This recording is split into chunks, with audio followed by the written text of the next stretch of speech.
Bursa transfer pembalap MotoGP 2026 memasuki tensi yang menurun karena diprediksi tidak akan banyak perubahan signifikan pada line-up rider. Pergolakan di garasi tim MotoGP sempat meninggi karena beberapa pembalap berkeinginan untuk berganti tim lebih cepat dari kontrak yang sudah diteken di tim lamanya. Satu di antara yang paling sensasional adalah Jorge Martin. Klausul kontrak dengan Aprilia berisikan Jorge Martin bisa meninggalkan pabrikan Noal itu 1 tahun lebih cepat dari kontrak 2 musim yang sudah disepakati. Karena dalam 6 seri awal gagal menempatkan sang juara dunia bertahan dalam kontender perebutan titel musim ini, tapi Aprilia menolak keinginan Jorge Martin mengaktifkan klausul tersebut lantaran sang pembalap sejak awal musim berkutat dengan cedera. Honda menjadi pabrikan yang ditarget jadi destinasi selanjutnya bagi juara dunia MotoGP 2024 itu. Tetapi belum lama ini Jorge Martin memutuskan untuk tetap bertahan di Aprilia dan memperkuat tim adik Ducati tersebut hingga MotoGP 2026 berakhir. Rumor bursa transfer MotoGP tidak berhenti di Martinator. Julukan Jorge Martin, mantan manajer Valentino Rossi, Carlo Pernat, telah memberi bocoran bahwa KTM lah yang bisa menggerakkan perubahan pada MotoGP 2026. Penyebabnya adalah kegamangan KTM terkait masa depan mereka akibat krisis finansial yang hampir membuat pabrikan asal mati Govan itu.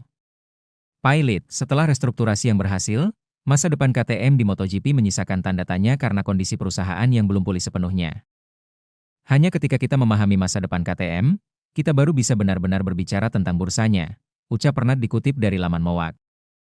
Keseluruhan grid bisa benar-benar berubah. Tetapi kalau KTM bertahan di MotoGP dengan 4 motor pada 2026, perubahannya sangat sedikit.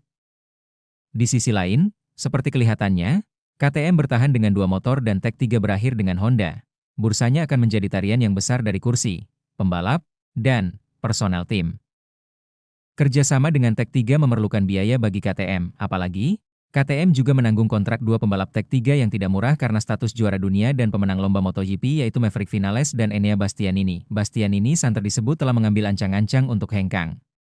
Demikian juga ujung tombak tim pabrikan KTM, Pedro Acosta, yang telah dikaitkan dengan tim VR46. Meski demikian, sebuah sikap tegas ditunjukkan oleh CEO KTM yang baru, Gottfried Neumeister, untuk pertama kalinya hadir dalam balapan MotoGP pada akhir pekan lalu di sirkuit Brno, Republik Czeska. KTM pun berpesta.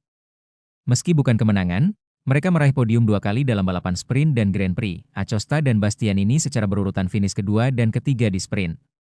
Sedangkan saat balapan utama, Acosta kembali menjadi protagonis dengan finish ketiga. Direktur Motorsport KTM, Pete Beirer, percaya diri mengumumkan bahwa tahun depan KTM akan tetap tampil dengan 4 motor. Artinya, tim pabrikan dan tim Tech 3. CEO kami berada di sini bersama saya untuk memberitahu kepada tim-tim bahwa kami akan melanjutkannya, ucap Beirer kepada Sky Sport Italia, dikutip dari laman GP1. Kami akan memiliki 4 motor di MotoGP, bukan 2 atau 1 motor. Kami mengonfirmasi 4 motor dan juga 4 pembalap.